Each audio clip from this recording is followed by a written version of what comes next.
to like. Can't get enough of Keanu. Yes, it's true. Whenever we see you in another movie, get to wishing that you were in them all. Our hearts cry out, Keanu, haven't aged a day in 30 years. Now we're looking back on your career. Can't get enough of Keanu. Welcome to Can't Get Enough of Keanu, the internet's premier Keanu Reeves podcast, in which we explore the filmography of that great, ageless, enigmatic Canadian actor movie by movie. I'm Patrick Willems. I'm Jake Torpey. And I'm Matthew Torpey. Hi, everybody. Welcome back to the show in what I'm sure will be our most popular episode ever. Oh, yeah. Yeah. We enjoyed viewing this film thoroughly. The question is, will our episode be longer than this movie? I hope to God not. How long was this this movie movie? This movie was dragged- way too It's long. like This movie was 2 hours. Yeah. This 2 fucking hours. It sucks. It's an hour and 50 minutes. Oh. And I will say, I felt every one of them. at one point I was like, we've got to be entering like the third act. Like, it's going to be winding up pretty soon, right? And I checked the time. I was 54 minutes in, and there were 55 minutes to go. Yeah, how does that's this movie, terrible. which follows like essentially a formula, like a tried and true formula, still feel like it's kind of like faking you out through They it? drag out certain scenes is Well, the look, problem. we'll get into that. We'll Yeah. get into that. By the way, the movie we're discussing today is the 1986 film Youngblood. Not available anywhere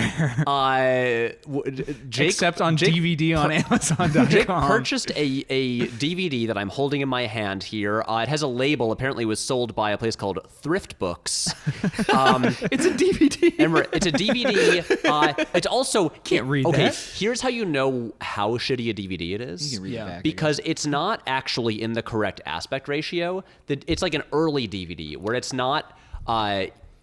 The actual video does not play in like 16:9. Yeah. You know, if you watch it on like a regular widescreen TV, it Yeah. doesn't fill the whole screen.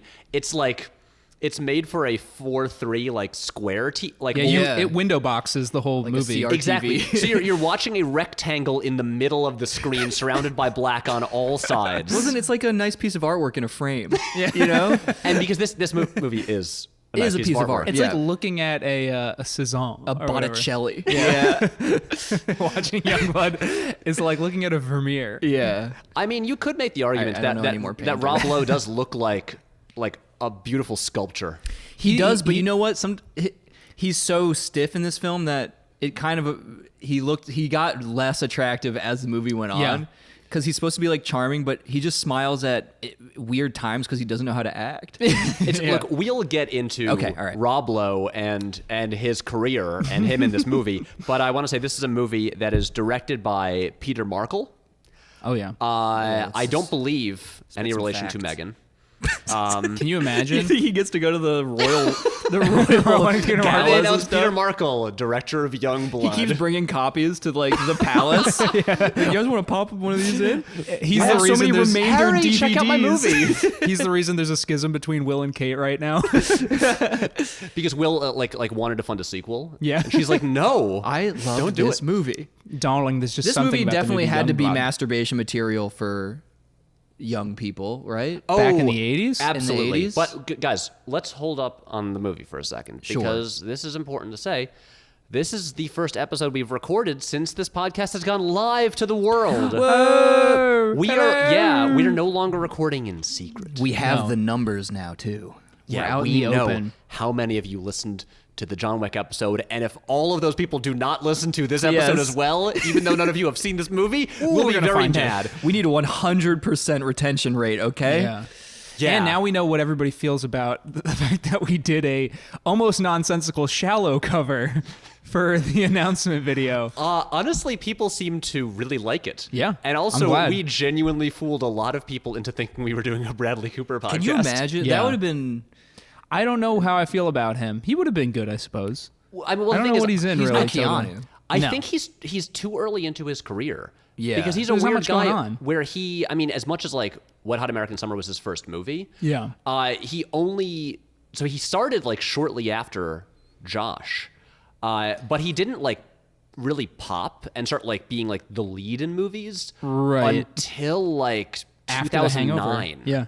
Yeah. Yeah. It took a while. It was like It was a slow boil. it really was. He's really only had a 10-year-old big career. Yeah, at he this was doing point. like TV, Like a one like a decade. lot of TV, and he was playing like the best friends in like romantic comedies. He would be Yeah. like Matthew McConaughey's best friend in Failure to Launch. Yeah, yeah. and stuff like that. Was So he? Was he? He was. I yeah. haven't seen the movie, but I'm pretty sure he was. I've seen Failure to Launch. and I believe he was Sandra Bullock's love interest in.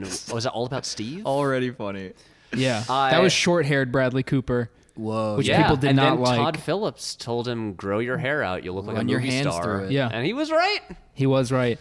Bradley Cooper played basically like 8 different douchebags for the first decade of his career. Wedding Crashers. Yeah, Yeah. Wedding Crashers is the biggest one. Yeah. You know, But like- I feel like it's too early to do a Bradley Cooper podcast. Yeah. Right. Like, should that happen? But Keanu Reeves. I have fairly almost no motivation to do it either. Even if you guys wanted to, I'd be pissed. We were like deep into Bradley Cooper for some reason. balls and we deep were into just Bradley forcing- Cooper. What would it be called? In the coop? Chicken Coop, yeah, something like that. Chicken Run, maybe. Chicken Run. just Chicken Run. Was he wasn't a voice in Chicken Run, was he? No, that's Mel Mel- Gibson Mel was. Gibson. Mel Gibson and like Holly Hunter or something. I don't know. We just rewatched Chicken Coop or Chicken Run, and it's like just so full of anti-Semitism. So these fucking other chickens. You can just lean back and peck me. Some stupid shit like that. Wait, Because I deserve it. wasn't Chicken Run like all British people and then also Mel Gibson? Yeah. It's wait, yeah, I'm looking it up. It's like Miranda Richardson, Imelda Staunton, Timothy Spall. Oh yes, and then They needed to get that big name. hello, it's me, Mel. Mel Gibson. Straight off of What Women Won't. You're actually right. It's the same year. Oh damn! I mean, of course. And that movie was a huge hit. Yeah. I remember, and I did watch it again. Can you imagine What Women Want? He's like a sex symbol, and like it's the biggest movie of the year. And then the next thing he's in is a claymation movie about chickens that's like a Nazi allegory. Which also did well. What's From the- the creators of Chicken- Wallace and Gromit. Oh, yeah. I mean, I remember love wanting to Aardman see Studios. It. Yeah. And Nick Park is cool. Nick Park is cool. Yeah. Yeah. Underrated man, I think. Let's talk about underrated men. Mel Gibson. You Yeah, know what? yeah. There's a lot of like Yeah. justifiable knocks against him, but you know what? I think we should like cut him some slack because that man's a good actor. Yeah, did anybody see Daddy's Home too? That's just genius, right It's so there. crazy to me that he was a sex symbol in now an old movie, What Women Want, and he was already pretty old. Like, Yeah. he was like, I watched it again. Like, he's in decent shape, I guess, but like, he's looking like the alcoholism and the insanity is like taking a toll on him. Oh, and yeah. you can see it in that movie. Like, he's You know what's interesting? I have no basis for this, but it does feel like that the idea of like an older actor, somebody in like say their late 40s or throughout their 50s, still playing a sex symbol was a little more common in movies from like the 90s and before, and you see it less now. And I have like any concrete examples. I just it's, you feel know, this way. I'll tell you what it is. It's Like, because are there the older American sex male symbols? is under attack. Let's get into it. Okay. No, isn't it coming off like I always think about how in the 70s, like you could be kind of just look like a goober, Yeah. and be a sex symbol. Dustin Hoffman was a sex Donald symbol. Sutherland. Donald Sutherland is the classic example. Just Look like, at that man. he's like, Oh, what a yeah. goober. Oh man. But like- that sex scene in Don't Look Now, hot. It's so long. It's so long. Oh man. Intercut Gene with him like Hackman? lacing his shoes. Yeah. Wasn't Gene Hackman kind of considered one too? Yeah, Yeah, it's goofy like- looking guy. Like, and again, these are guys who Just they rough look like they should faces. be character actors. Yeah. Right. And then they're just like, oh no, let's like take their clothes off. Yeah. And, And you're like, Like, damn, chest hair. Take his yeah, look, clothes they off. haven't really worked out, but Yeah. but look You at those didn't need guys. to back then. Yeah. I kind of miss that though. Like, there's like a weird like different types of body types that were just more accepted as like It's you more can be sexy with relatable. this. Yeah, It gives us hope. in a weird way. And now Yeah. everybody has to look like a Dorito, apparently, from what I've been hearing. What? Everybody has to get the Dorito body. What's a That's Dorito like literally body? a type of Wait. workout that all people who work Like in Marvel triangular? You can movies become a triangle? exactly. Okay, so, yeah, you need I to was your imagining traps. just the texture of your skin. Yeah, You or need like to be covered in dust. No, I orange thought it dust. I'm like, so like Donald Trump is like No, like dude, it's called- really no, like, he's a Cheeto famously. Yeah. So it's that's Oh. a that's a noodle basically. excuse me, Jake's D&D character. Oh, yeah, my, Yes, that's my right. D&D Do we just character's talk about our name is D&D Dorito. game? No, that's That can wait. Well, And, okay, so listeners, we're cool. We're cool men who play Dungeons and you Dragons probably now. Dungeons and guessed that Dragons. was happening behind the scenes. So I thought it was a Dorito diet, where it was an all Dorito diet. I'm into it. You just eat Doritos and drink water, and somehow you're supposed to like become shredded. yeah. That would be 5% body amazing. fat, yeah. Can you imagine if that's what they actually discovered? Like Doritos were a good supplement to anything. Well, you could probably, if you ate like midnight taco flavored Doritos, Sure. which I have never found again. Since that one time. Wait, tell us about that one time. It was in a Dark Alley. It was in a CVS in Saratoga. Did you buy them legally, or did like a man sell them to you Behind the CVS. Yeah. Hey, check it out. Wrapped up in like an 8-foot-long CVS receipt. Yeah, there's just like a piece of masking tape on the bag, and he just wrote in the new name. Midnight taco. What flavor is this? He looks at his watch. Midnight. I just love time specific flavors. And then I That's like a good time-specific flavor. that shit just made me laugh so hard, and then I just never saw it again. I also was very stoned when I was in the CVS, so it was making me laugh a lot. And So then red-eyed and looking at Yeah, By the way, Midnight Taco flavored Doritos. Listeners, if you come across a bag of Midnight Taco Doritos, please send the bag yes. to us. It's non-perishable. Put it in, get it to our PO box. Yeah, I'll give you the P.O. Box right now. So it's P.O. Box 380333, Brooklyn, New York, 11238. Yeah, just like Matt's been searching for years for those Yeah. Midnight Taco Doritos. Please, and help you know, me. like help a dude out. Yeah. Yeah. Like Matt gives you this sweet, delicious free content week after week. The least you can do is send him some Doritos. So anyways, all I'm The very saying... least you could do is find me some rare Doritos, okay? Basically- and mail them to our PO box, and then I'll eat them later. And He'll film himself. And I'll do a little mukbang video for you guys, just a close up of my mouth as like dust gets in my shitty beard. This is going on the second channel. Yeah, of course. This is the second channel is clearly a repository for me and Jake's bad ideas. It's like a safety like dead alley that we can sort of like spend our shitty ideas on. Exactly. Matt licking cheese dust out of his beard. That sounds pretty good. Also, Frito-Lay, if you want to like sponsor this podcast and just send us, you can pay us in Doritos. Wait, actually, no, please don't pay us in No, Doritos. pay us in flavor twists. You know those like Frito flavor twists? That shit is the best. No. The ones that are like shaped like those pastas Double you helixes. can get. Yeah. Yeah, they look like DNA. little. Yeah, they look like DNA. And they make my mouth burn after I eat a bag, and it's clearly so chemical related. The reason we're kind of dancing around the movie itself is because this is a Keanu Reeves podcast. Keanu Reeves, what would you say his screen time is recognizably for this film? I would say under 10 minutes. For sure. Much under 10 minutes, I would say. It's basically that Much. bar scene, which might be the most awkward depiction of people having a quote-unquote good time Of, that like, I've seen male in camaraderie. that I've Yeah. seen in a long time, especially how anyone interacts with women. I think like this movie, my first take is it's just so obviously like an extremely homoerotic movie. Like it's more about But it that. should be more. It so here- shies away right at the critical moment, but Well, a thing that I want to mention is this is the first on-screen teaming. I mean, as much as this is mostly a Rob Lowe vehicle with Patrick Swayze as like acting circles around him. yes, in the like second build. Yeah. Actually, well, it's weird. In the opening credits, Patrick Swayze is not second build, but he's like the and. It's like and Patrick Swayze as I don't know whatever the fuck his name is.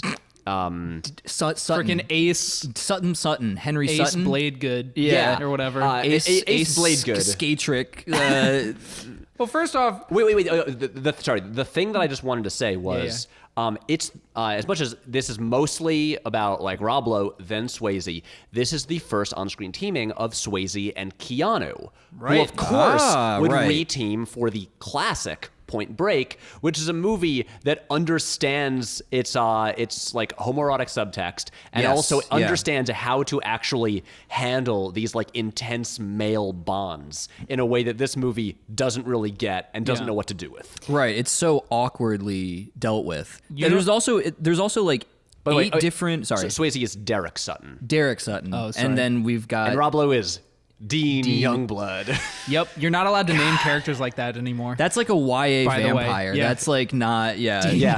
So can I just mention the thing that I kept thinking about through this entire movie is, did you guys see this SNL sketch from like maybe a year or so ago called Youngblood? It was one of those like the pre-filmed things. That where rings a bell. It's got Pete Davidson as like this sort of like, you know, shady youth hanging out, like loitering in the Just park with being some himself. friends. Yeah. And then Kenan Thompson is like this older man who plays chess who's nearby, who keeps calling him Youngblood. He's like, "Hey, Youngblood, come here. let me teach you something about chess." And he keeps Yeah. calling him, he's like, "Oh, you think you know what you're doing, Youngblood?" Yeah. And so I just kept imagining an old man just saying, "Hey, Youngblood, like, be careful, Youngblood." There And I kind of just is. kept- There are moments like that in this movie. Yeah. I wish there was just like a wise old man who would only call him by his last name. What was the okay? I was saying this earlier, but the problem with this movie is it also tackles and then shies away from a billion topics and like just smashes a bunch of tropes into itself because it's doing a formula thing, but it's taking literally every aspect of the formula and It's a trying movie to about shove hockey, by the way. It's a hockey movie. But no, you're right. Like watching this, I came to appreciate movies that aren't like masterpieces, but are like functional. Right. So much more. I mean, like looking at this, I'm like, oh my god, D2 The Mighty Ducks looks like like a work of transcendent genius suddenly. Yeah. Because that is a children's hockey film. Yep. Where the characters have clear motivations. They have arcs. The hockey scenes are like you can follow along with like what the score is, and there is like some suspense, and it's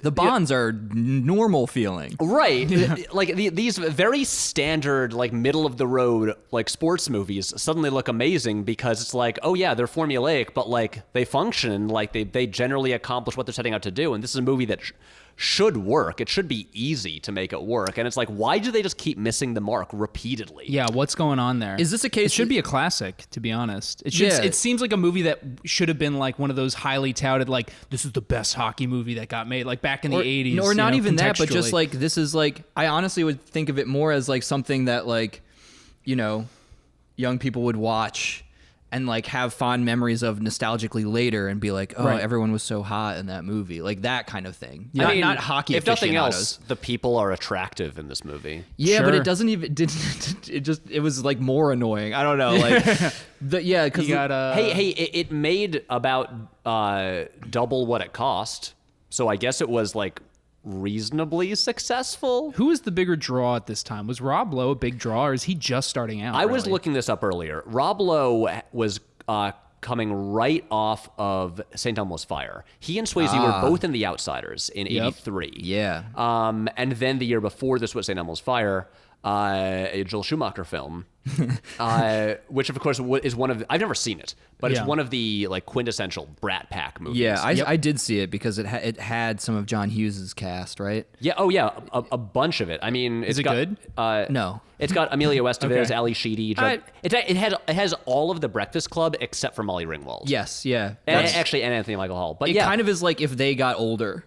Like that's kind of like what the movie feels like. It's like the Breakfast Club people, if they all like changed their archetypes and, you know, got into the real world. Because the bully character, what's his name? Judd Nelson. Judd Nelson is like, in that movie, he plays like the buttoned up like business student guy who's like has to work at a regular job. Right. Gotcha. So everybody just musical chaired their roles, Right, and, then like, put got on their older, other yeah. guys' outfits, And yeah. then they added people like Yeah. like Rob Lowe, Demi Moore, Demi Moore. like Andy McDowell, like but yeah, and that was and it, Seems like it'd be good, but it's to put this in it's not. perspective, St. Elmo's Fire, it cost $10 million. Youngblood cost $8 million. St. Elmo's Fire made $37.8 million. Youngblood made 15. $15 million. So Okay. it was like, it's like it did fine, but it didn't make an impression on anybody, and Yeah. it wasn't remembered at all. But we're talking about just like their careers, and Swayze had done a little bit more. He had already done Red Dawn. I was gonna say Swayze had already probably done this. So this is 1986. Dirty Dancing's not out already, is it? No, I believe that's 87. Soon, So yeah. yeah, Yeah, I mean, honestly, Oh, it's coming. actually, they were about at equal points. They'd both done Yeah. The Outsiders. They had like a couple other movies that weren't really like that no one remembers. And then, then Swayze had Red Dawn in '84. Lowe had St. Elmo's Fire in '85, and then they had Youngblood. And then of course, over the next few years, Swayze has Dirty Dancing, Roadhouse, Ghost, Point Break, Crushes it. And so that's like late '80s. Donnie are like Darko. late '80s is like Swayze's like peak. Yeah. Yeah. And okay, let's talk about Rob Lowe. Because Is in this movie, he Black Sheep or Tommy Boy? Tommy Boy. Okay, thank you. And Wayne's World. Hell yeah. So Rob Lowe, wait, was this the same year that he did the Dance with Snow White at the Oscars? Oh. You know, the infamous Oscar opening. Yeah. I don't know. I'll look this up while I'm talking. Yeah. But Lowe is interesting because again, he's like, especially when he's like really young in the 80s, he's like distractingly beautiful. He Yeah. looks like a fake human being. Distracting is a great way to describe it. It's Yeah. weird. It's weird how attractive he is. And I which don't, he's like but it's like off-putting. Like he Yeah, looks like he this was is- yeah. designed in a lab. Like his hair, he's like fabricated. Like Yeah. his Right. hair He doesn't is look weird. real. and especially I think what makes it weird in this movie is, first of all, it's hockey, which is like a violent, rough sport where, you know, people get injured, they get cut and hurt, they're like sweating a lot constantly. It's not a sexy sport. No. People are, to be fair, people are wet in this movie. They Almost are. 100% of the time. They are, but like playing hockey, they're covered in like a lot of like equipment. Yep. Yeah. And it's like, you know, with like an ill-fitting jersey. Yeah. And then they're just like getting like their like heads split open. Yep. So Their nose is broken. right, And healing so I'm just poorly. saying like Yeah. his like, you know, classical like model like looks. It's Yeah. like it would be one thing if he was in a movie about, I don't know, Soccer. baseball or soccer. Yeah. But hockey or curling. or curling. Yeah. Sure. When's that seems- big one coming out? I would watch it. Me too. Yeah. I'm But- surprised there hasn't been a joke movie made about curlers. Exactly. But he seems out of place in Yeah. a hockey movie. It's like I'm just like, stay away, Rob Lowe. You're gonna break your beautiful face. Yeah. This is like, you can't risk this. Yeah. But they use that they that's another thing that they approach as a kind of joke, or you know, or like a thing that they acknowledge. Like, he's pretty boy, he's like the fast one, like he's not good at fighting, he's not tough, but he's like got speed and agility or whatever. But it's Right. like, it's barely there. That's what I mean. It's like they almost did it, and then they just didn't, and then he just basically learns how to beat the shit out of people at the end of the movie. his character is so poorly defined when it should be so simple. But then the other thing that I wanted to say about like Lowe in this, it's like he seems like a poor choice for a hockey movie. But then just, you know, with his like on his screen presence. Yeah. But then also because this is the mid 80s, this is like that period where everything is shot with that like really glossy cinematography. And so you have the opening title sequence, which is just because the movie begins with just like 15 seconds of just like old like Super 8 home video footage of a kid Yeah. playing hockey on a lake. Young And, Rob Lowe.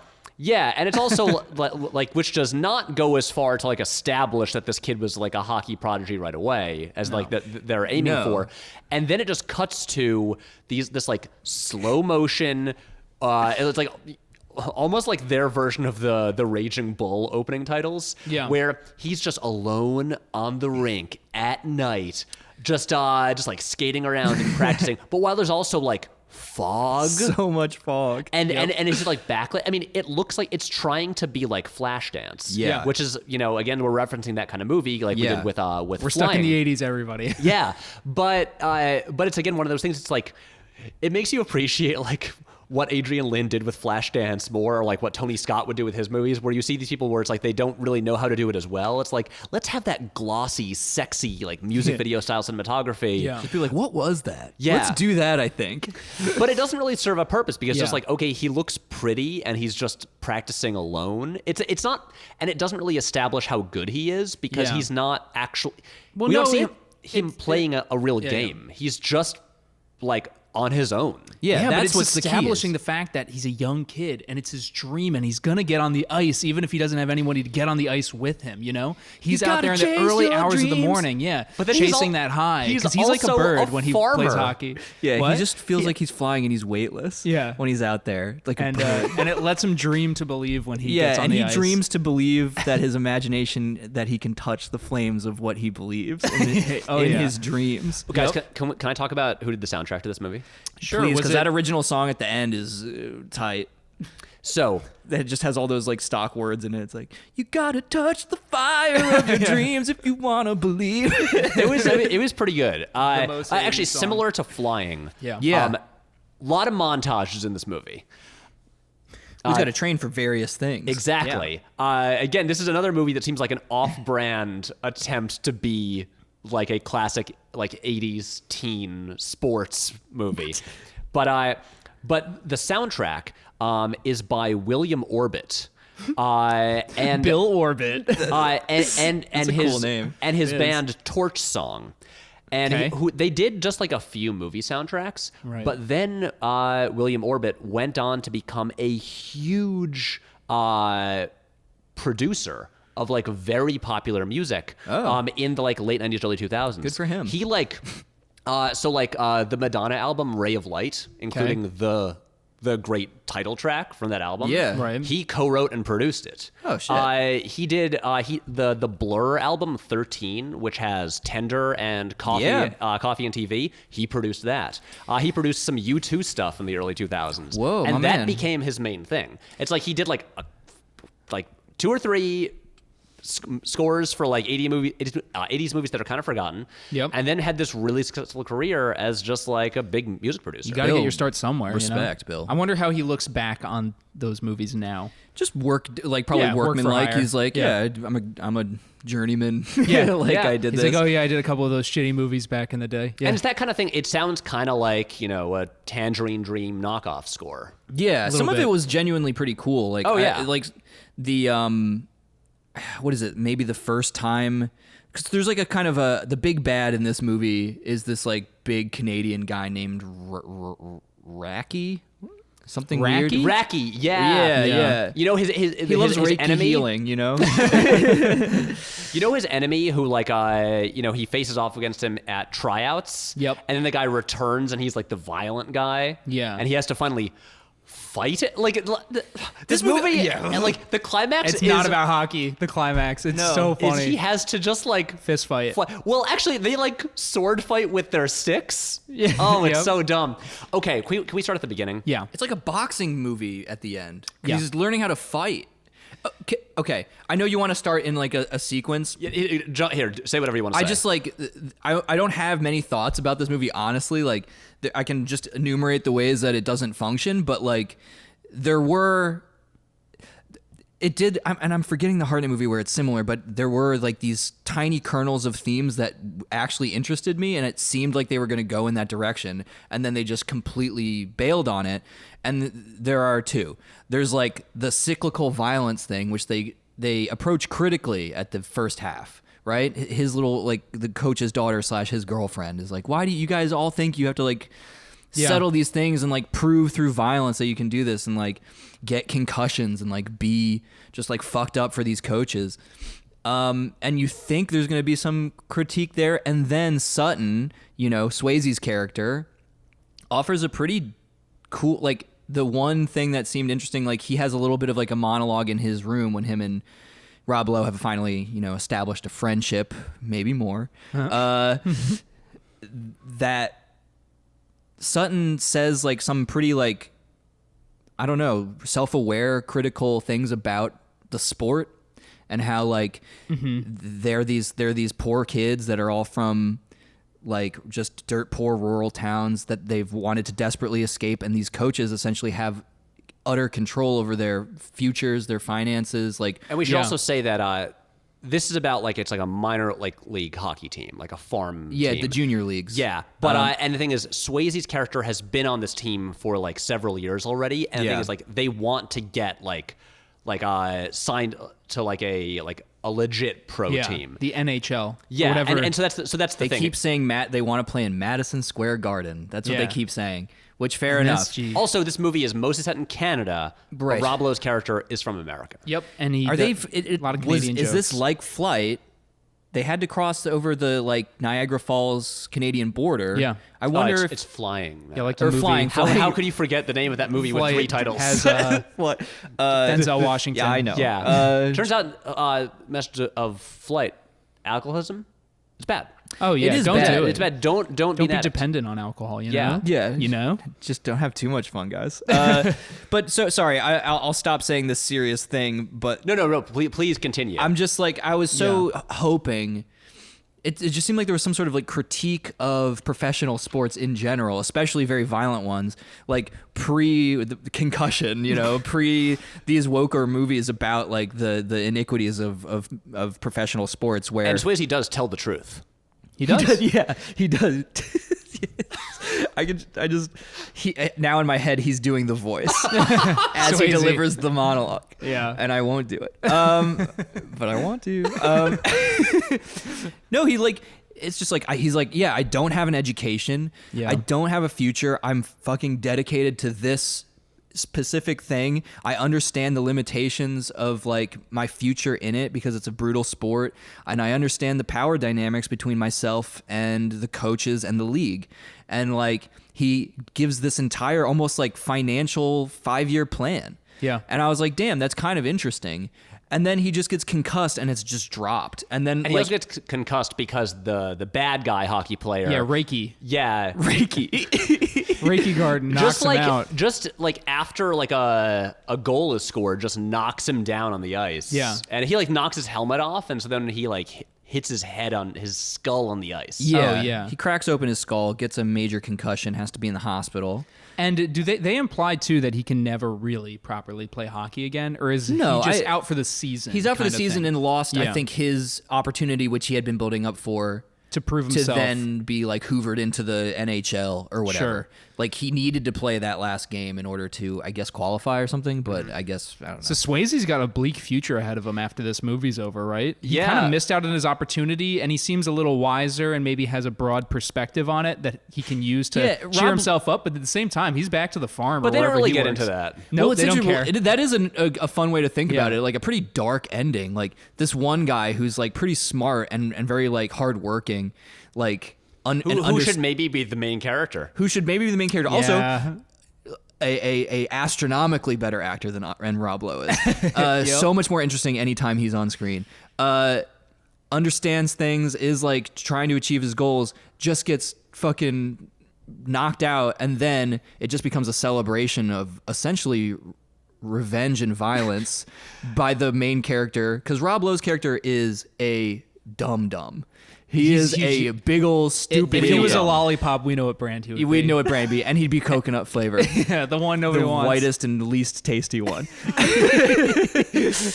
And then like also like who's the young woman who plays like the love interest? I'm on it. One sec. She's like trying to get him to read it's, Moby Dick. Cynthia Gibb, Cynthia Gibb. who I think yeah. is charming in this movie. She in is. a poorly written part, but it's like What did you do, expect? man? not Yeah. much. She's just on the sidelines of the hockey games, just watching him like get in a fight, and she's like, Dean, no, no. but beat him. She had one of my two Yeah. favorite moments but in the also movie. beat him up. Because that's hot. That's hot, and that's what men do. Yeah, Wait, this is 1986. There were two lines of dialogue that I wrote down, and she has one of them. Yeah.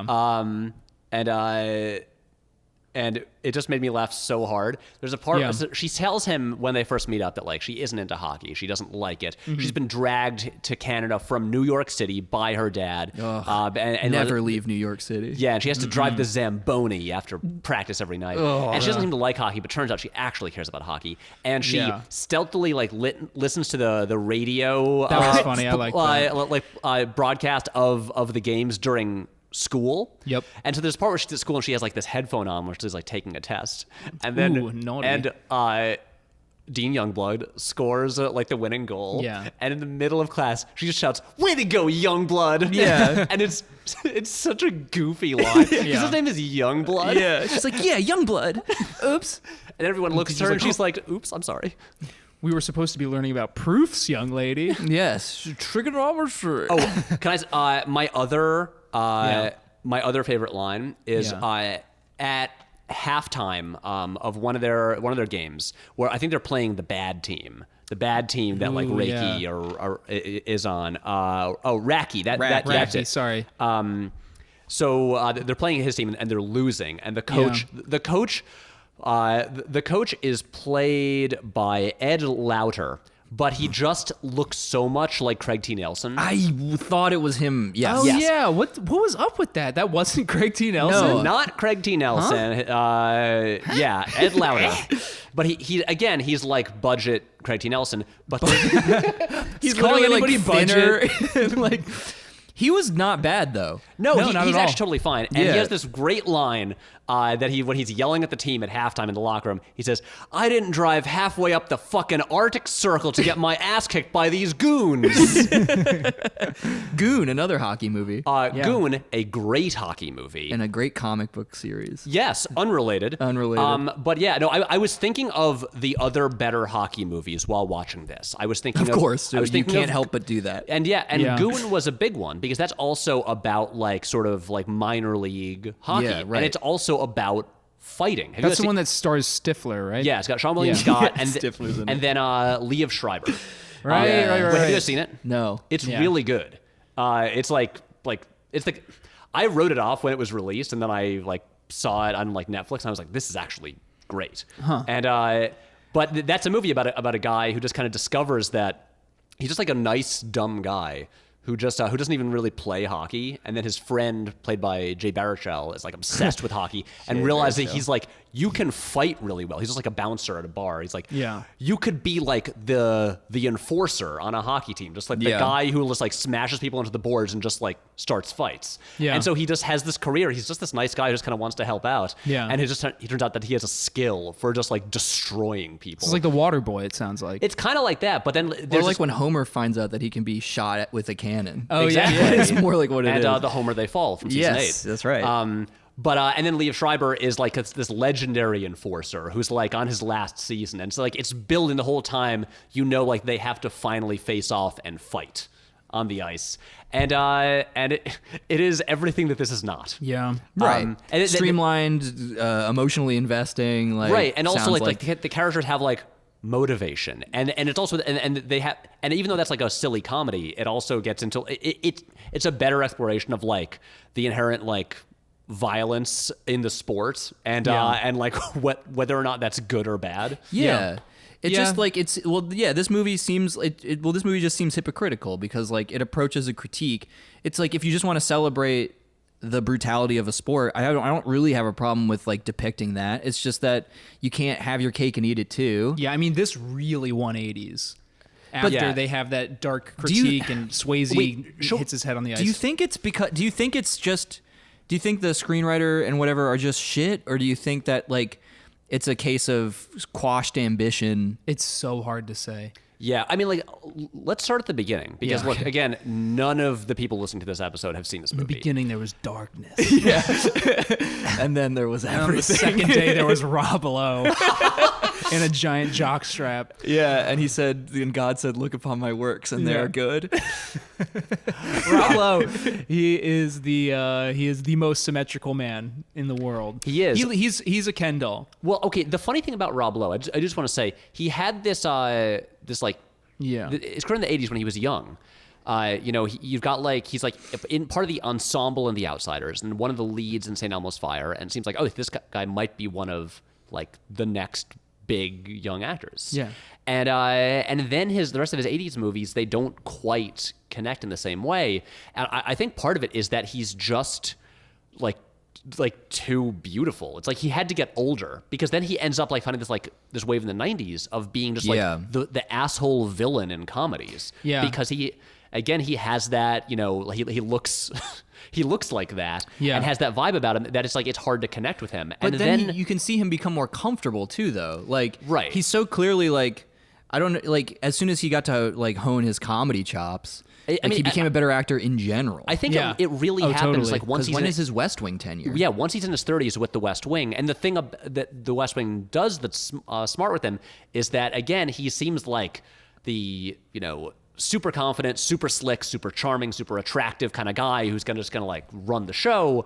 And then it gives him problems and put like a little bit like out of his depth, because he's surrounded by people who have more experience than him. Yeah. And like the pilot of The West Wing begins with him discovering that he has hooked up with a prostitute. A prostitute, yeah, I remember And that. and then it's like, this could be potentially a scandal for because I work in the West Wing of the White House. Yeah. And and Ruh-roh.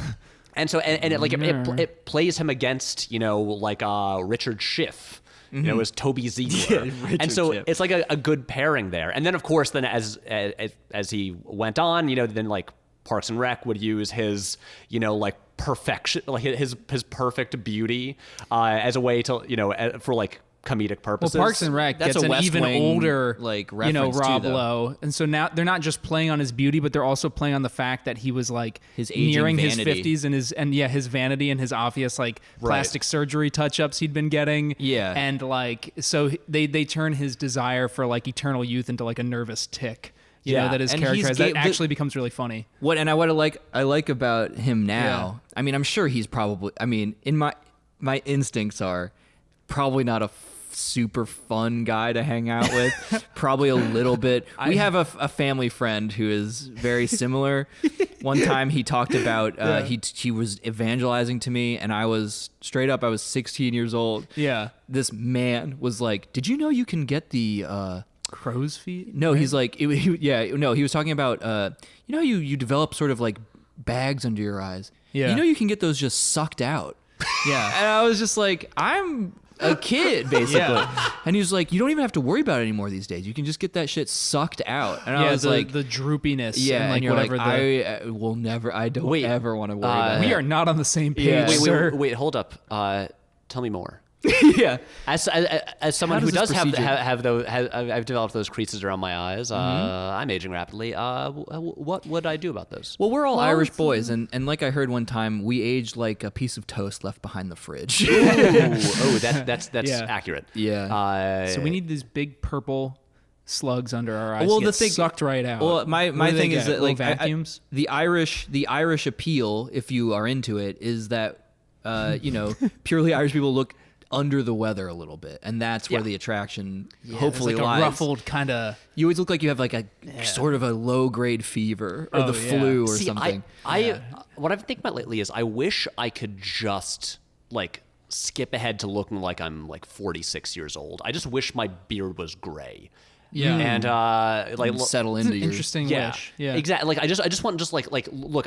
I don't want to face you deserve. That's what they say. Yeah, about your 40s. let's skip the next like 15 years and Yeah. just let me look like a man, like on like the later like on the what was it the other side of middle age. Yeah, I Just hear you. like let's just go there right I now. want to look like a man, please. And I'll take For once. one man, please. yeah, I feel like that's where I'll have my kind of my peak. Like that's how I was designed to always look. And it's gonna be like a rough. You've just been weird, running the clock. The visual yeah, apex. like 15 years like to get there. Anyway, But I like that Rob Lowe is game to make fun of himself. That's like the Yeah. saving grace of anyone who's like that. Is 100%. Like, just have a sense of humor about it. Understand who you are and how it's funny to some maybe other people. right, Yeah. and even like Wayne's World is like a Yeah. beginning of him understanding that. And I think that was the thing with Rob Lowe. It's that he's hard to relate to when he like at this point in his life and career, and he had to just get a bit older. Do you in Wayne's World? That's where he pees on the electric fence, right? And it shocks his penis. Shocks his wee-wee? Yeah, I don't remember that. Gets shocked and he flies. Is it that or Tommy Boy? I can't. That sounds more like a Tommy Boy thing. Is that a real? Yeah. Is that a real thing? Do you complete some sort of conductive circuit? I don't know, but Yeah. I've always been afraid, and I never want to try. They've always said that. It just travels up the stream right into the into your depths of urethra? your penis because there's pee. Because there's pee coming So- out. so your- it's your- not just your going to hit penis. the dome. It's going to go all the way It in. fries your urethra. It probably fries your bladder. Crispy urethra. Smoke coming out of your Yes. urethra. Smoky bladder. I want to see like a night vision like thermal camera That would be film cool. that happen so you can see the heat travel Oh my up the God. pee stream and then into the penis and then through the body. And bloom in like their Yeah, stomach. and bloom in your like abdomen. That'd be cool. This is a good podcast. So I just want to start at the beginning of the movie. Yeah. Because right at the start, we've got like the home video footage of like Rob Lowe's good at hockey at a young age. Even though I think honestly they should have just had a scene, like an actual scene, where it's like they establish that this kid is like brilliant at hockey from a young age. Yeah. I don't think the This home kid's video a footage devil on cuts the it. ice. Yeah. Also, that his dad was a former hockey player, which Barely there. barely there, but like so, like it's still at the beginning. They're like, "Is that Henry Youngblood's kid or whatever?" And you're like, "Oh, yeah, show his dad." I don't know. Yeah. Well, because here's the way it goes. We have this home video footage, then the just like, sexy slow motion opening title scene of just like him practicing alone on the ice at night. Yeah. And then we just jump to the scene where he's like having dinner with his dad and his brother, and he's like, "Yeah, I'm gonna go to these tryouts. Yeah. I'm gonna go." And his dad's like, "No, we need you on the farm." It's straight up Star Wars. Yeah. Yeah, It's, even to yeah. him gazing at the sun, Yeah. the sunset, and just going like, "I want something better than this." Right. But But here's hit somebody in the face moisture with the farming. hockey Here's sticks. the difference. In Star Wars, they actually introduce Luke Skywalker as a character Yeah, and like yeah. establish like he wants to go to Toshi Station to pick up some power converters. Yeah. And Mark here Hamill. there's just like it's a silent Rob Lowe, and he says, "I want to go," and also. I'm doing hockey. And you don't even like know that they're on a farm because you just Yeah. see the house at night, and so the dad's like, "No, we need you for like on Dean, the farm." the I'm like, cow's udders are full of milk and they're howling in pain right now. Who will You milk can hear them? their mooing in the shed. but I'm just like, Big, it's a leaky farm. Tits just need to be milk. They won't. Dean, Weird those udders won't sexual- squeeze themselves. Yeah, that No. manure ain't going to shovel itself. I'm gonna hit a puck into a net. But then he's also like, "What are you gonna go out there and have what happened to your brother? Get a stick in the eye?" And then his brother has like that David Bowie achromatic whatever. Yeah, those two different colored eyes. Yeah, I forget what it's called. Yeah.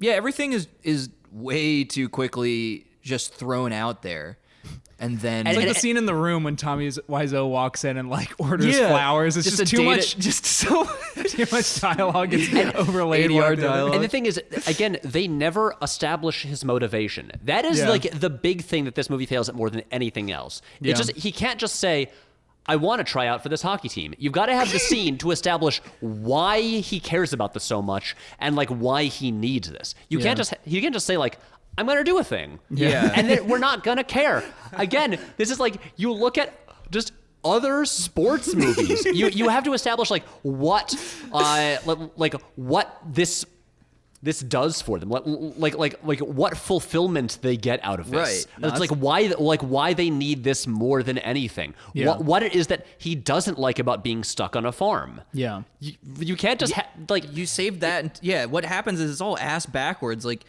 that whole montage where he has to work on the farm is one of the only, I think, genuinely funny. Also, scenes all in I the- could think of is it's just like Zoolander. Yeah, it really is. Like, but so they don't establish why he wants to play hockey at all. Yep. And Nope, then he just wants to. does it. Just wants to. And also, how much screen time do you think Rob Lowe has versus any words he ever says? He doesn't say much. He really He's a doesn't terse talk. gentleman. He kind of demurely looks away a lot of the time, or like smiles or laughs really awkwardly for a guy Yeah. who's like so supposed to be so pretty and and suave. that's why Yeah. like I don't want to. He's like so kind of doofy in this. and like yeah, I, and just kind of horny most of the I don't time. assign all the blame to Rob Lowe because that character is like a nothing. Oh, No, yeah, right. no, Yeah. yeah. It's I not feel like his he's fault probably 100%. struggling to like make some sense of it or figure out what to do with it Yeah. because there's nothing on the page. Yeah. He's like he has no motivation. He's just this weird blank. And the movie also jumps through some like absurd tonal shifts. Yes, yeah. Yes, it does. And one of my big takes on this movie is it should not be rated R. And I say fuck enough times. The to make R-rated it so. elements seem weirdly tacked on, and like they don't really like fit with the rest of it. It's like no, this is like a PG-13 movie. And it's like, but then they're just like, but what if we added just like some more sex? Yeah. But it doesn't go full on into like, like a violent, like adult movie. There's just some weird like sex comedy stuff. Yeah. And there's then like some people say Porky's fuck like bullshit. 4 times. Yeah. Yeah, there's a lot of And there's like Porky's an areola. A female areola. No, there's like from a distance, yeah. no, she's like, like that's No, I know, I'm just she's joking. actually naked. Yeah, That's what I'm saying. Is though. and there is Rob Lowe's booty, which should be rated R. That was so rock hard. That scene. really nice. But that's the scene that feels like it should come out of like, I don't know, like have you guys seen Like Slapshot? National Lampoon or Yeah. something. Yeah. Slapshot. Yes. But like, Another better hockey movie. why Yeah. did he leave? First of all, that scene actually got a unintentional huge laugh out of me because he just strolls out of the locker room and just like the towel just falls off. Just like he just drops the towel and it's just like he's just basically dicks out, like just like in the jock strap. Yep. And I'm With like a hockey stick With a also. hockey stick, I'm like, where are you going? What are you doing? What was your plan here, Where sir? was your goal? What was your goal even between walking from one room to another? What was your goal? I still don't know. Where are you going, man? And then I do like that he was being eyeballed by the coach's daughter, though. Exactly. Little She male objectified him. Yeah. But wait, okay, let's back up because we're getting a bit ahead of ourselves. So we have this awkward scene where he's just like, Dad, no, I want to play hockey. And then his brother, who doesn't seem to like him very much, still drives him to Canada for like, all right, Robbie. tryouts. Let's go. Also, I didn't get initially that they weren't in Canada. I know, me neither. And I so, was just like- so when the brother is like, make sure you start practicing like the Canadian national anthem. I was like, Right. wait, why? And then I think I got in like the next scene, like, oh, they aren't from Canada. And he's like, They don't shouldn't take have any even shit added from those that. Canucks. Yeah. Uses the Yeah. slur. But Yeah, so- it's like, what is this? Are we gonna like go in depth with like the relations between U.S. and Canadians or something like that? Yeah, And, how like, am I the supposed to weird, make slightly the strained- Canada the Why big is that bad? important? Wait, yeah. can I Oh, welcome to Canada, little pretty boy. can I fix part of the movie really, really quickly? Okay. Sure, this is what you do. Yeah. Okay. Pat's our fixer. Before the dinner scene Yeah. with the dad, you have a scene where with him, like at the end of it, like ending a game on like, I don't know, his high school team or like whatever the team that he plays on is. And therefore, and you establish that he's really good Right. because you see him, playing against other people, that he's better than them. And then also like in the locker room, have them talk about their like career aspirations and make it clear like how the big thing that like he wants more than anything else and that like he might have a chance at is to like, try out for this junior league because I that's would like a step to like to the majors. And And then, I'd say a final piece Yeah. to that puzzle Yeah. of visual storytelling would be him coming home after a game or, cut to current time, like jump in the future and show some of his fucking dad's like hockey memorabilia in the house or something to establish that like there's also the pressure of a previous like, famous hockey player. There's like a history there. Yeah. And to even add a segue between those two things is have it where his Yes. dad nor his brother comes and picks him up. But you see all the other players on his team getting picked up by their family members to show that he is not receiving the support from his own family. And, ends then up he has to walking walk through the dejectedly home. farmland. Yeah. And then you can see his just rough and tumble shitty, life. Yes. hard dirt field house. Yeah. And bam, done. And it Yeah. looks like freaking Terrence Malick. Yeah. And we Exactly. do like a nice Days of Heaven style shot of him walking to his house alone Yeah. Under the light of a blood moon. under the light of a blood moon. That's dope. And then that That's dinner nice. table scene actually like means something. Yeah. And it's not. And the first dialogue Rob Lowe has in the entire movie is not, "Yeah, I want to go try out for this team." Yeah. It's and then he has the tryouts. Yep. And you got your like budget Craig T. Nelson there like watching all the players. And then Youngblood All is respect to good. him. Yeah, Youngblood is good, but then He can't throw hands. right, and then they put Racky in against him, and Racky knocks him down. Right. Yep. And then Youngblood makes the team. Yeah. And then there's the weird like hazing stuff from the established players. I almost forgot about that. Where they shave his pubic hair. They tie him down and the gayest shit. Like literally, cut like his whole dick off. I thought they were like threatening to slice his penis in some way. There's a lot and this is what Swayze is. I think a closeted man in the movie. I believe this is my secret belief. I mean, that would be interesting. Yeah. I feel like it's true. He's like, I bet he made up that hazing ritual. And he's just like, what if we did? It would be so funny. Like, looking if nervously at all his other I teammates. got to shave Youngblood's pubes. Yeah. Because it's really weird and it is a little sexual. Like, It's very weird. It totally is. he like kind of looks like he doesn't like it, but it's kind of looks like he's also coming a little bit. Like the way they have tiny bit. like he's no one hazes like that. They're holding him down on this table. They have his mouth taped shut, and they have taken And he's nude. They've taken his pants off, and they have like a towel over his dick. Yeah. And they lift it up, and they get the shaving cream out. I'm just like, are they gonna shave all of it? Like what is gonna happen? What is happening here? And you see like he makes like one stroke with the straight razor. yeah. And it's weird. One stroke with the It is straight razor. very weird. Also, that's before or after the bar scene. That's before the bar.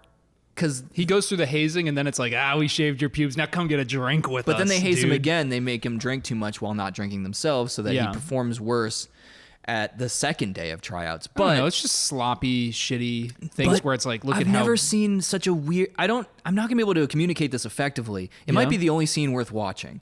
Is like them at the bar for the like 10 minutes that scene kind of drags on.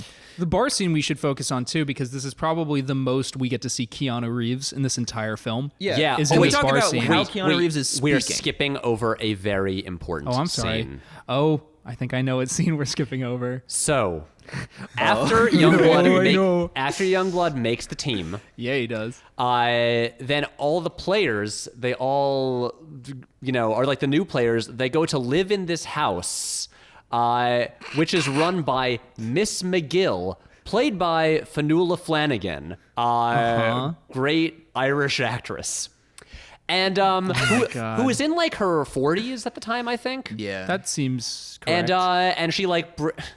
Okay, so this is when it goes Porky's. It's so weird. Yeah, Yeah. this is like an 80s sex comedy thing. Yeah, Yeah. and she welcomes Dean Youngblood in, and then like leads him up to the room that he'll be like lodging in. Yeah. But then like when she's like going up the stairs, then we get this shot like behind her where he like checks out her ass, and she's like wearing like short shorts. Yeah. And then apparently we established that it's a thing where she just like it says that- Historically, she's done yeah, this. for 10 years she's been like lodging these hockey players, and then she just bangs them all. Yeah, Yeah, it's just assumed that every person that stays with her in that house, she has sex with them at least at some point during their stay there. She has sex with 10 years worth of an entire hockey team.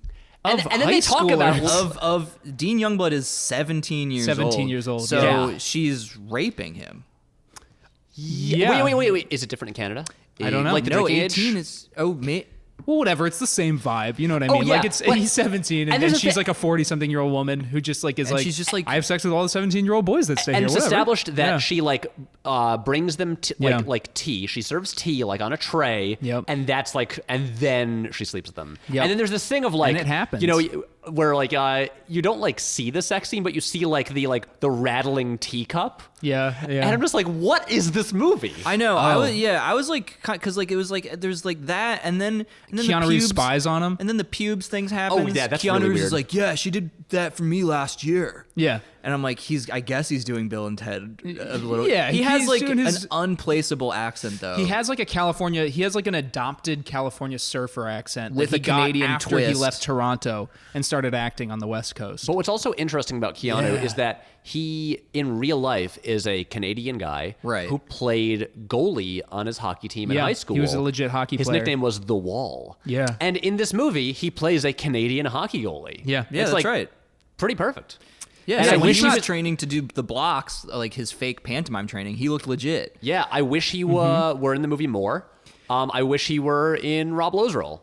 Me too. Yeah. If he was just Youngblood. Well, and also we know from Point Break that, you know, Keanu and Swayze have like a great chemistry together. That is true. I like to think that during Point Break, like they met up later and they were just like, "Fuck, you remember being in Youngblood?" And they were both just like, "That movie geez, sucked." Yeah, it's tough being an actor. Oh my god. I just so yeah. The weirdness is that apparently every single hockey player gets sexed in by this woman. Yeah. And they're all kids. And it's very weird, and it's played for laughs. It's played for laughs, and as if it's sort of this charming rite of passage for all hockey players within that league, and that not only do you sleep with this woman who runs this house, but then after you do that and another young person comes in, you're allowed to go and like spy on other people. And like new entries into the hockey team. And she's into them having sex just in general. Because then Rob Lowe has sex with the daughter of the coach. Yeah, well, I mean, like once, like that is like the main romantic relationship in the movie. Do you once think they they kept banging? Did they just keep having sex the whole time he's lodging there? That was my question. The way the movie plays it is that it's just that one time, and yeah, then it's okay to christen the yeah. I mean, like that, we're skipping ahead, but so there's the part where like he brings so Cynthia Gibb's character, Jesse Chadwick, who's the daughter of the coach, which is also that tension.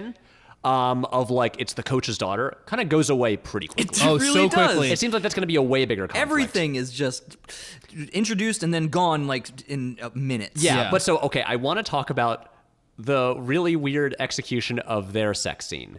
Because first of all, they establish that because like the mattress or like the bed frame like is creaky. Rob Lowe and the coach's daughter. Yeah. So they take the mattress and put it on the floor instead. Yeah. So it's not gonna creak. They're not gonna like make sound throughout the house. Right. But their sex scene, it's like it's shot in the very it's like a low lighting, like very like warm it's like there definitely was a spritz guy on hand to make sure they always had a little bit of moisture. It's on sweaty, them. it's glossy, it's sexy, but it's intercut with Miss McGill just like making tea in the kitchen and like getting like the sugar bowl and stuff like that. It's weird. It's just cutting between like sexy stuff and then a middle-aged woman just just preparing snacks for them in the kitchen making tea, and then finally she comes up and just goes in the room while they're like all like they're tangled up in the spraying sheets. water on each other from his water bottle. Also weird. Like, that looks and like giggling. Annoying. Yeah. And then it's like you have to sleep on that mattress after you're done getting water soaked through it. Come on, guys. And I was wondering what's going to happen. Like, is she going to be mad? And then she just comes in and sees them and then puts the tray down. And smiles a little bit. Yeah. Because she's just a very sex positive character. She just wants to have sex. She was like glad if you're having sex. What a progressive movie. Without, for sure. Definitely that should be the word used to describe it. Yeah, because at first I thought it was like, obviously the steam is blowing out of the tea kettle and stuff. I'm like, okay, this is metaphors for vaginas and penises and coming and whatever, like, the train going into the tunnel and all that bullshit. But then it's like she's slicing lemons and putting lumps of sugar in there. I'm like, is this still coming? You have to do a lot of mental gymnastics to be like, what does slicing a lemon represent? Also, how long does it take to prep tea? Probably not that long, so they probably fucked pretty quick. Like 5 minutes for something to come to a boil? Yeah. Well, she's like she's like an artist when it comes to making tea. Oh, she infuses sexuality into her every day, and I really appreciate that with her. She extracts pleasure from even the most simple of acts. It was a tea ceremony, like the ancient Japanese ritual. And honestly, if the movie were just this raunchy comedy about the sexcapades of a hockey team, that would be fine. And then he ends up dating the coach's daughter, that would be fine. But then it also wants to be this movie about like it also wants to be concussion. It also wants to be concussion real, and like a revenge movie. Yeah. And also another movie this could have been is like this like wide-eyed, optimistic young like hockey prodigy discovers like the darkness of like professional hockey and and becomes disillusioned and like hardened by it as he ends up having to like resort to violence and like falling down this rabbit hole of revenge. Like, also a more interesting movie. Film it just doesn't commit to one direction. Right. And obviously the sum of that is that you just get a series of disappointments that like in aggregate make a shitty film Yeah. that is Yeah. feels bad to watch for the most part. Here's a question for you, and it's a broader question. Has there ever been in a movie that successfully juggled an intense jumble of tonal inconsistencies, but did it so that the movie as a whole works? Or is that always done? Is that always to the detriment of the movie? I think Has anybody I managed think to Bong succeed? Joon-ho does it pretty well. With a Where lot he of balances Yeah, a lot of yeah. Well, he'll have like wacky slapstick, like Memories of Murder. There'll be like wacky slapstick scenes, and then like this like really Coens- suspenseful like Tarantino, murder I guess, scene. kind of does Tarantino that. kinda, the Coens Yeah. kind of do it. Yeah. Like, I actually like, but it's it's a subtle difference. But like, Spike Lee does it a lot, juggling a lot of tonal inconsistencies. but it's like to call them inconsistency is like to make it pejorative. I don't know if that's necessarily Right. true. Like I personally love infusing antithetical emotional tenors into stuff because I feel Yeah. like it's more realistic in Yeah. a way. Like And things aren't so cut and dried. I really don't like unrelenting grim dramas and things like Right, that. because wouldn't we dislike this movie? Maybe not quite as much as far as the structure goes if this was just sort of like a kind of bland but like consistent movie about a disillusioned hockey player who just realizes the darkness within, and you're like, yeah, I guess. I don't there you go. think That's so. the moral Okay. of the movie, and Rob Lowe kind of stinks. Well, and, well, you know, Okay, done. At Yeah. least I laughed a couple times here. You know what I mean? Okay, I mean, my thing is, like, the different tones in this movie don't seem. They aren't deployed as skillfully as they Right. are in like the movies by filmmakers that we've mentioned. Right. Yeah. And so Those good So it movies. feels like it doesn't know what it wants to be. Yeah. And I would much rather it be just more because it is still doing a lot of formulaic things. Yeah. And I would rather it just effectively stick to a formula. Yeah. Because when there is just like a complete character arc, even if it's a thing we've seen a million times before, there's still something just like more satisfying about it. And this is where it's just like, what is this? Like, what is happening? Like, Right. what are we is supposed this? to take from this? Yeah. Because there's a difference. I think what we were kind of getting at. There's a difference between something that is emotionally complex and rich and like done well, and so Yeah. you get to cover all the facets of like a topic or like a person's psyche, etc. Versus a sort of jumble, disappointing on two levels where it's formulaic, so you kind of still know what's going to happen, Yeah. so you're never surprised. But it still is shitty and also inconsistent, and it's just because of a lack of confidence. Yeah, it seems to be the Right. difference between forethought and not. Like, you Right. can tell when somebody has planned and structured those sorts of strange, dissonant juxtapositions of scenes within their movies versus when somebody clearly, wasn't thinking nearly as much about the overall picture. Was this a and single instead was screenwriter? just running scenes as they saw fit. They were like, well, The this scene's a director sex co-wrote scene. it with someone else. Yeah. But Let's yeah, do it I- as a comedy. And they're Right. like, oh, this scene's serious. Never mind, let's do like an 80s. But they're coming up with all those decisions on the fly. But they and Yeah. but it's this constant like vignette of completely incomplete and almost feels like contextless almost trope, like just cliches. So they're also empty when they happen. Right. And they True. don't fit together. They're not saying anything unique or interesting. And you don't even Yeah. really know where it's going. It's like, is the final hockey game a championship? Like, I have no sense of what their team is doing or how the season is going. Yeah, It's where like, they're like, ranked. Like that simple thing in like sports movies, it's like, okay, you have games where there is a winner. It's like you have these clear scenes. be clearer. Right. Yeah. More points, less points. Exactly. Where it's like, oh no, Win or we lose. lost this game. Oh, and, like you like It's binary. It's a thing you can get away with in sports movies where people can just like clearly say, if we don't win this game, we are out of the tournament. You think it would be so easy. Also, they seem to play only one team, really. Yes. And it's Racky's team. Yeah, like why don't we have more stuff with them like going on the road and like things happening while on the road in like other towns? Yeah, riding that You bus. can do some sexcapades in a town you're visiting for a split yeah, second. exactly. Cut to Niagara Falls. Symbolism Maybe for coming. Maybe don't put your fucking dentures in someone's Bloody Mary, which they're ordering at a dive bar. my for God, So some is that a Amazing. 17-year-old who got all his teeth knocked out already? Yeah. I don't know. I mean, But- that's more true than in a lot of the stuff that's been depicted in the film. yeah, honestly, yeah. make him the main character. But it's just one of those things where I Dean keep no teeth or whatever. I just keep thinking about Yeah. this makes me just like want to rewatch the Mighty Ducks movies. No, and this it's makes like- me want to never watch a hockey movie again. Ooh. I just don't care about hockey. Yeah, is the other me thing. neither. I don't really either. I've never seen Miracle. Miracle's not bad. I don't think Yeah, I've seen that. I just remember like it came out like I think I was in middle school. And Yeah. I wasn't interested in like I remember everyone like in school was like really into it, and I was like, Yeah. I don't care about like inspirational hockey movies. Yeah. I've heard it's pretty good. I should I think I probably see had it. to watch it for Crew. Weirdly enough, That makes sense. We were driving up to do some sort of regatta somewhere, and like our coach at the time decided to put it on as like an inspirational Yeah. movie, and I remember being Check like, out oh. Miracle. Your coach just wishes that he could be Kurt Russell. Unfortunately for Crew, the only movie you have to go off of is The Boy in Blue, the Nicolas Cage 80s movie, which is insane. Obviously. There's no like actual Crew movie that people really remember or celebrate. So Yeah. instead you have that strange It's a pretty film. like spectator unfriendly sport. Yeah. It's Pretty boring to watch. Yeah, I see. I feel like the only Crew thing anyone thinks of in movies is just the Social Network scene. Yeah. Right. Yeah. The indoor Mobius flow flow pool. Yeah.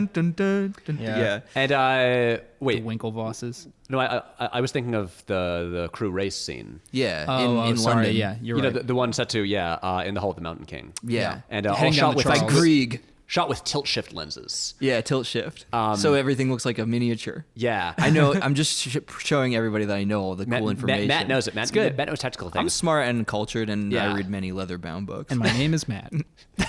but like with hockey, it's like I think of the Mighty Ducks movies. I've seen Goon, I've seen Slapshot, and all of those just more functional movies. There's like all of those like relatively formulaic and simple in different ways. I think but there's they're a just reason. satisfying. Yeah, I think there's a reason why this movie is so hard to find. I don't think anybody's looking for it. No. Nobody wants to see But this. is it a matter of shame? No, Jake.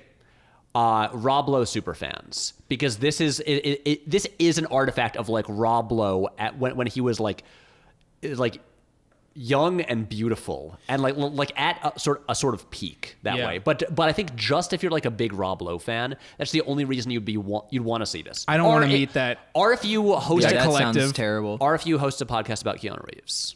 Right. Yeah, Because- I have to watch this I have to movie. watch it because Keanu's in it for fucking 1 minute. And this movie definitely felt like Keanu Reeves. Look, he was in 4 movies that came out in the year 1986, 3 or 4. Right. And he so had some this spare movie, time for sure to He just had a little bit of time in his calendar year to film those scenes because he's not in this whole second hour of Also, the movie. his name is Heaver. Heaver. That's so close to Beaver, but also throwing up. Exactly. But he never quite does. Wait, should we Heaver. should we talk a bit about Keanu in this movie? Do you mind if I go get a seltzer really quick? Go for I'm it. sweating. I'm sweating it up over here. Yeah, there's no air Salsa. conditioning. I'm also- because I'm a little hungover. look. See, listeners, we didn't want to, degrade your listening experience, so we turned off the air conditioning. So we're just And now sitting we're here. sweating We're bullets. sweating. We're dew dropping like a lot of the cast. I of hope you know what Youngblood. we do for you here.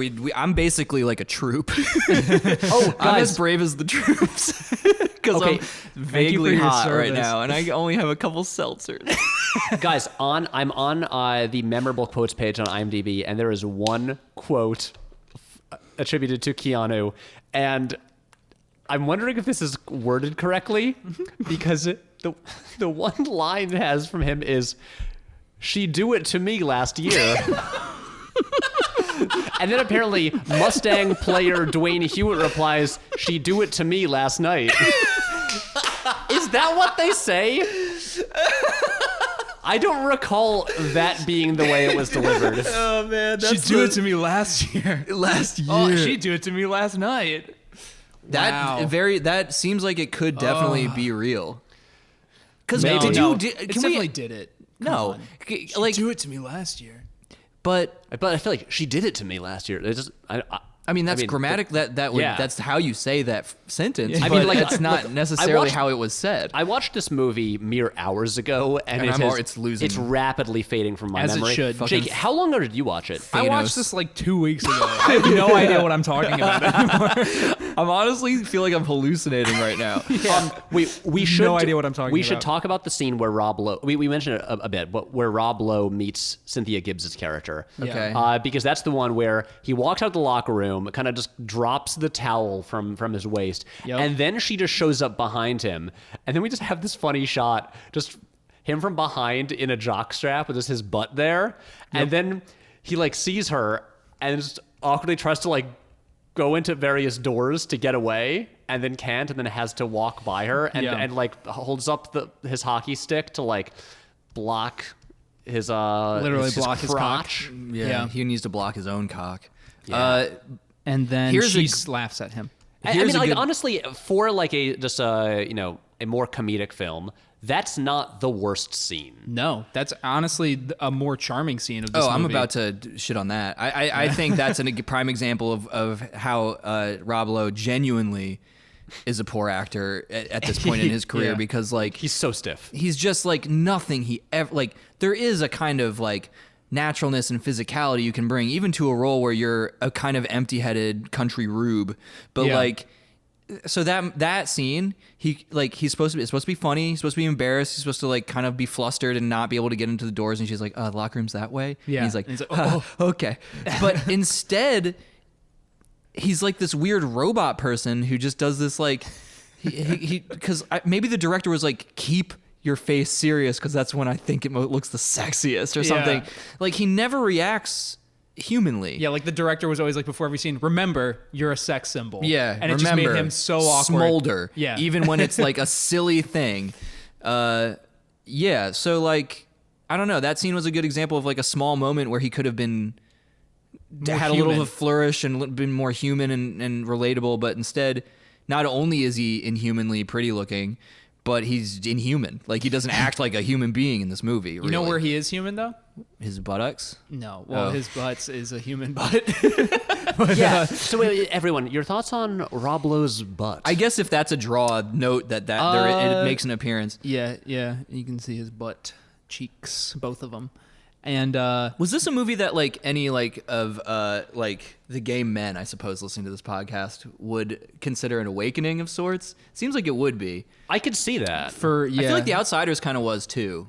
Well, you have like a cast of some of the most handsome Right. There's just actors these at like the critical time. mass Yeah. of like attractive people. Oh of my the god. time. Right. Yeah, possibly. Yeah, but this is a movie that's largely about sexy dudes playing hockey. Yeah. And just being covered in camaraderie of sweat it. and zero body hair. Yeah. And Yeah. just shaving each other's pubes and all the normal stuff you do when you're just on a team. Shaving I mean- his pubes and making people drink to the point of alcohol poisoning. Yeah. I mean, guys, I didn't play Yeah. hockey, but I did play lacrosse. And Actually, Pat's I mean, like, Pat's got the most athletic history of any of us, which is insane. no, I think you guys actually played or did crew longer than I did lacrosse. we did, Yeah. but no one considers that a legitimate sport. Actually, Yeah. it was not an official sport at our high school. No, it wasn't No, it recognized. It was It was a club. It was a club sport. Yeah. True. I was on the freshman and junior varsity lacrosse teams. It's classic like Oh. American sport, man. And I quit after 10th grade because I Got tired. well, lacrosse. One what is sec, what is that that? noise? What is that beeping? I don't know. Okay. Oh, it's done. Looks Okay, like it ran its something weird course. beeped at us. Yeah. So lacrosse, especially in upstate New York, is a sport that attracts a lot of insufferable rich popular kids. It's a big Yeah. New England sort of East Coast thing. Yeah. It's like I played at prep schools and stuff like that, but also just like we came from a town that that had like a decent portion of like rich kids. Yeah. And the thing is, lacrosse is a sport that it requires a lot of equipment. And so there's that natural connection there between like, okay, so it requires a lot of like equipment and like sticks and helmets and gloves and all these things. There's some overhead. Right, and so then you got like the rich kids where their parents like buy them all the new gear like every season and stuff like that. And so I was on this team, and a lot of the team was just these rich popular kids that I didn't like. I didn't like not get along with them. I just Yeah. didn't really like them as people. Right. And so I didn't really care about my team very much. My priority when I played was not messing up and not getting yelled at, as opposed to like Fun. Doing well, having a having time. fun and winning and feeling any sense of loyalty or toward my team. camaraderie. Yeah. Yeah, and so honestly, it was after 10th grade. Most of my friends on the team, we all just kind of stopped. Yeah. And then I started making movies and founded Film Club, and that But was hey, way listen, better. Pat can still cradle mean lacrosse ball. He's still got some residual skills. It's true. I can still do the tricks that I Yeah. learned in high school, Yeah. and that's really all that matters. At this That point, is. yeah, Come on, you right. like I can hang out with my lax bros. It's like, who needs to, like, after you're like you've played soccer, like, who needs to do anything except basically juggle? You know, That's it. all you have to do from that point on. right. Oh yeah. And Which I can't do. I can't do anything. yeah. I'm a fucking loser. I couldn't do soccer. But I'm a fucking idiot. but the reason I brought up lacrosse. What kind of what? Wait, There's wait, like a Jake, rope. go find out what that is. Jake, you know you're supposed to be looking into this. Is it the fridge? Is it? Is one of these people? Oh, Matt didn't close the I didn't fridge. close the fridge. God, I'm bad. I'm not. I Hey, you shouldn't didn't be. close the fridge. You got a seltzer. So what I wanted to say was, Thanks, look, Jake. look. I mean, when I joined the lacrosse team, they shaved my pubes.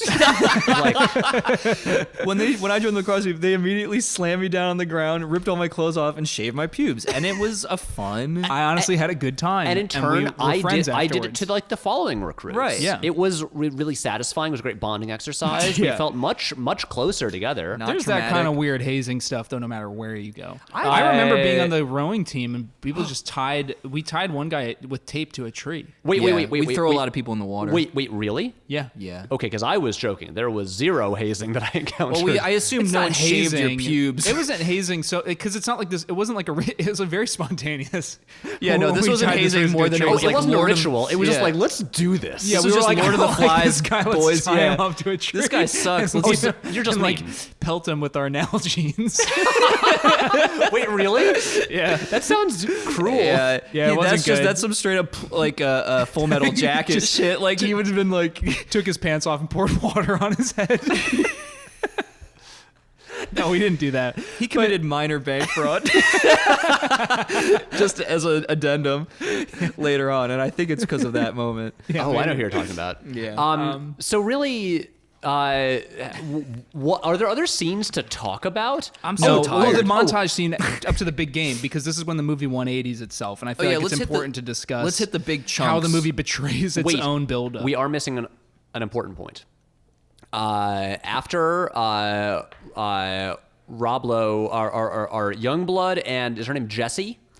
I believe it is Jessie. They Yeah. first had that awkward meeting where he's in a jockstrap, and then they meet again outside the movie theater where she has just seen Slumber Party Massacre. Yeah. Which Ooh. they get in reference later in the movie. Right. And it's like, that's the one film they reference. It's I like that she's a trashy horror fan in this. I wish that Trashy I wish that came up, and I wish Sorry, that. that does sound like I'm about to say that. Yeah, she goes. She trashy seems kind of. horror fan. She seems cooler than Everyone Rob, else. than everyone else, especially Rob Lowe. I'm I like, wish the movie was about her and Keanu.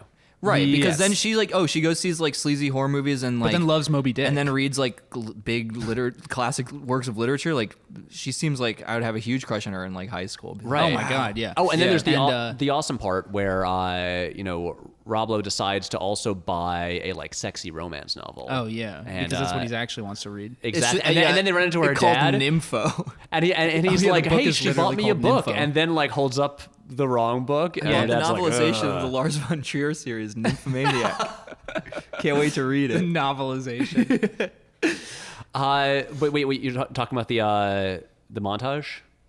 Yeah, well, I think it's just such a strange part of the movie because, right, we all agree this movie drags. Part of where it starts to drag is that they build up to this final game. Patrick Swayze gets hurt, and then you're like, well, the climax is coming up. Here comes the redeeming game where Rob Lowe kicks Racky's ass or Racky's ass. Racky's ass. And he wins the final score or whatever. He gets the He puck wins in the final score. He slam dunks it, and his arm stretches really far, and Bugs Bunny high fives He hits him. the puck into the freaking net. yeah, And he dude. drinks some Hoop. of Mike's secret stuff. Oh, yeah. But instead, what Which happens is just is water, he we goes find out. back to his hometown, to the farm with his dad and his older brother, and they train him how to beat people up for his- at least a half an This hour. is fast. weird. This is I actually tuned back in for this part because I liked the shitty beautiful Rob Lowe. It's like the simple life. It Yeah. was like him like doing farm shit and like riding a tractor and stuff, and like I thought that was like pretty funny. See, this is where I just thought of Zoolander because he Yeah. also, like Derek Zoolander, has these perfect chiseled features and then goes back to do like blue collar work right, with his he's parents. trying. Yeah. And but can his have the black family's lung pup. so weird. Like yeah. so his brother is, I think, understandably pissed. Like also a more compelling character than Rob Lowe. Yep. Like, It's a low bar to yeah, it is a get over. Rob Lowe bar. He's set for it. But like, but then the brother's like, what? He's like, he slowly sees that he kind of does he convince his brother to go back, or like he shames him pretty intensely, but Yeah, I don't really remember. for leaving on which saw was the this one a while principled ago. thing, which is the one principled thing that Youngblood or Rob Lowe's character did. Yeah. Was be like, fuck this system. Like, I don't want to play. Like, I don't like how this functions. Yeah. And then he gets basically shamed by his brother, and then his brother's like, listen, You had a dream, didn't you? yeah, what are you gonna be fucking spreading manure? Even though me and Dad gave you no support until right now Right. for some strange reason. And we You had a also dream, didn't you? also played hockey. Yeah. And we, you know, and I don't know why we're here. I feel weird too. I about feel what I'm weird too. saying. Do we kiss? And then like, and then like Low-cest? young blood cest. That word is not good. Wow. Okay, I didn't Young really blood think that I didn't really What a good podcast. think about that. Oh, it's making me gross out the more I think about that phrase. Oh All right. boy. Anyway, so he's teaches like, his bro how to fight. he's like, I was never good at hockey enough, but I was good at beating people up and getting beat up. And so he Cool. teaches his brother how to fight to take vengeance on Raki. Yep. And then the weirdest scene is his dad like secretly in the dark is like skating around on that same super misty foggy rink pond. Yeah, also, Pond, why are yeah, the like- lights never on in that place? Wasn't it summer? Where's the ice? Are they inside? They are inside. It's a Truman Show like dome. Are they? they live in. Ed Harris is like, play. And then he's like, fight me. Oh yeah, he fights his dad. He's like, fight me. He's like, Dad? And the mythical murdering of the father must happen in the Joseph Campbellian tale that is his hero's journey. And he has to destroy the father. And the dad's like, pull my shirt. Like, he's like teaching him these like what are ultimately stupid, spastic, on the rink fighting tactics. If anyone, This is basically a scene from Goon. Yeah. Where he like learns the classic hockey fighting moves. Also, that movie is a comedy. right? Yeah, That is entirely about This fighting. movie is movie played is- utterly. This scene is is played 10% utterly a serious. comedy, and this one's like, and then like this is like the first time that I remembered that he even played hockey. His dad. Yep. Right. And which of course like this is like the end almost, and I'm like it just brings back all of these annoying questions. I'm like, why was this not emphasized some more? Why why doesn't the dad give a shit about his hockey career, or why is he so down on it when he clearly was successful at some point? So anyway, he fights his dad, he beats him up. Well, just before he's about to punch him, you know, the dad's like, finally I've made a man of you, like Yeah. whatever. Now club So this kid I don't know psychotic half to family death. is like, yeah, now go avenge your friend and beat up this bearded Canadian man and continue the violent cycle. Yeah. That's what the big triumphant moment is. And also the triumphant moment comes after he does like score the winning goal. Yeah. And there's also the part where it's like they also give him like a penalty shot. Right. And but That was the one cool move he pulled. yeah. But then there's the fight as well, and that's the climactic scene. It's So, so dumb. do people, I don't know if this is true. Like, I've seen hockey games before. I've watched a little bit of like high school hockey when I was in high Sure. school. Oh, but you never watched like minor league hockey? I would occasionally. Oh, it was a thing growing up. So Glens Falls was a town like maybe 20 minutes north of where I lived. Yeah. And they had the Adirondack Red Wings. That played there. And so sometimes when I was like growing up, or especially when we'd have like if we had relatives visiting from Ireland, we were always like, let's take them to a hockey game. Yeah. Yeah. And that's where I've seen like almost all the live hockey I've seen has been that. Right. And which is like kind of similar to like the league that these people in this movie are in. Right. And yeah, fights would happen. It's pretty fun. Oh no, I would see fuck. No, I would go to the Barclays Center and watch the fucking I just don't care. I would Islanders. see the Islanders. I would watch the Islanders. Wait, you have recently been to NHL games. Yeah, maybe 2 years ago. Okay, that is way more Yeah. relevant than what I was talking about. I mean, Yeah. it's a pretty fun thing, but what is it?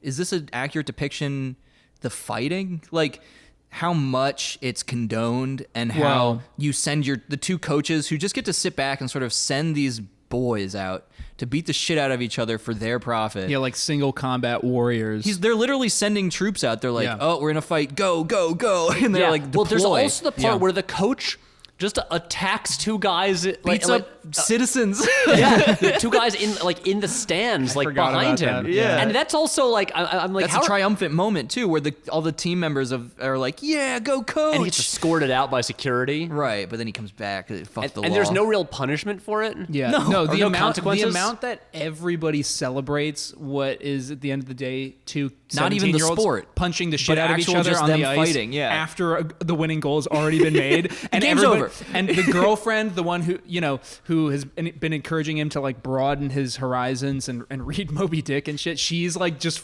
like kick his ass, dude. Yeah! It's always Moby Dick. Yeah, It's always Moby that's Dick. like the book. It's just like, oh, what big book is Moby Dick? I guess. yeah. Why not? Yeah. And so And so So he it- beats it Racky up, ends. and then he cheers, and everybody lifts him up in the air. I guess he gets his And, tooth knocked out, which is kind of satisfying. yeah, I mean, it's about time. Yeah, Yeah. please, for God's sake. Exactly. And, And then- Keanu at this point hasn't been in the movie for an hour. Keanu hasn't been in the movie for an hour. For an hour. and- He is technically the goalie, but I bet that's not even him No. anymore. He's off shooting something actually, else. to bring Yeah. it back to Bradley Cooper, it's like Cradley Booper. more like. It's Yeah. like the season he's in of What Hot American Summer, Yeah. where he becomes DJ Ski Mask.